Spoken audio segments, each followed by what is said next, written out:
I made a computer simulation where these small squares called beings tried to avoid the big orange square called the predator. The beings all move according to their genetics, which evolve and improve over time, but they didn't evolve how I'd expect them to. Instead, the genetics went down these weird paths, so it was interesting to figure out why this was happening. I'll draw out a simple version of the simulation. Here, the predator moves around randomly, and the beings try to avoid it because if one ends up in the orange area, it dies.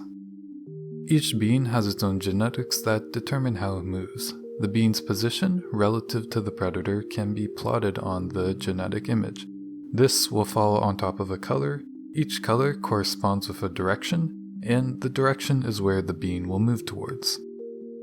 This is repeated every time the being moves.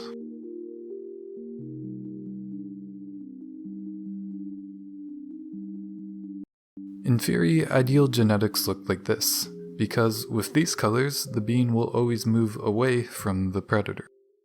To contrast this, I generated a bunch of beings with the unideal genetics shown to see how they'd fare in the simulation.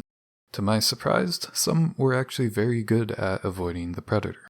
The successful genetics all had some sort of stripes that led the being to only move on one axis. For example, beings with these horizontal stripes are really good at staying above or below the predator. However, they're bad at evading it when they're to the left or to the right. This seems suboptimal, but as long as the being starts in the highlighted area, it will survive for a long time and have many chances to pass on its genetics. This shows that ideal genetics aren't the only ones that can be successful. The genetic images are generated with a formula. The input to this formula is the relative position of the predator.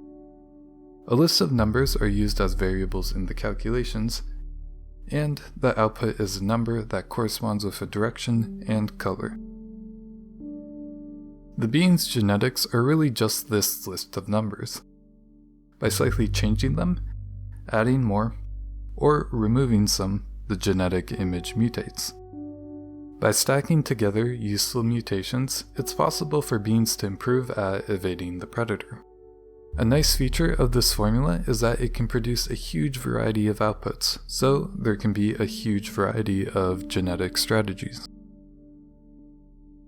Now let's do a simulation where the beings can mutate. At the start, there will be a lot of them, all with the same copy of the genetics shown on the right. At the point where 90% of the beings have died because they were caught by the predator, the living ones are selected and copied until the original population count is restored. Some copies are unchanged, and the rest have mutations. Additionally, once in a while, all beings will be shuffled into random positions.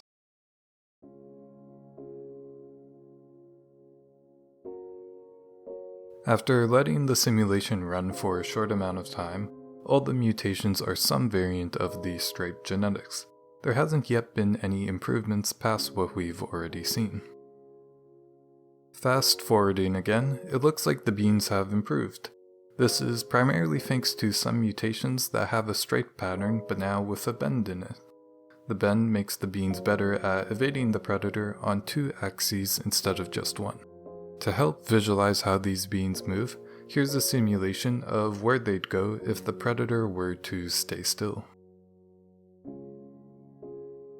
Interestingly, this genetic pattern separately evolved quite a few times.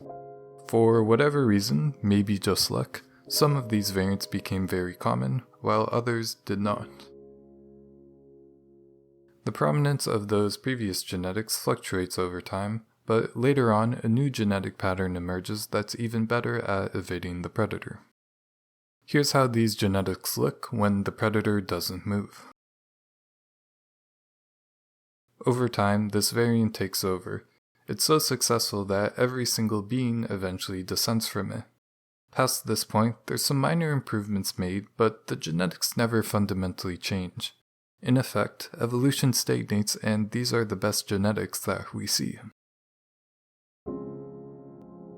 At the start of the simulation, there was a lot of genetic diversity, but over time that decreased, and by the end there was very little. This happened because when beings had new successful mutations, they outcompeted the existing beings and multiplied in number. This had a snowball effect, which eventually removed any genetics that weren't as good as the new ones. It's important to note that each mutation needs to be beneficial, or else it's unlikely to multiply.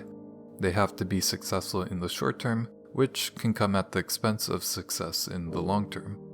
This is why the simulation stagnated at the end. There was little genetic diversity, and no one mutation was able to improve on the existing genetics. I ran some more simulations, and they all behave similarly. This shows a couple that started from the same point, then took different evolutionary paths, but still ended up with similar looking genetic patterns at the end. This pattern seemed like a path of least resistance. The right mutations are easy enough to come by, and they managed to outcompete the other variants. To note, the pattern is also specific to the exact configuration of the simulation.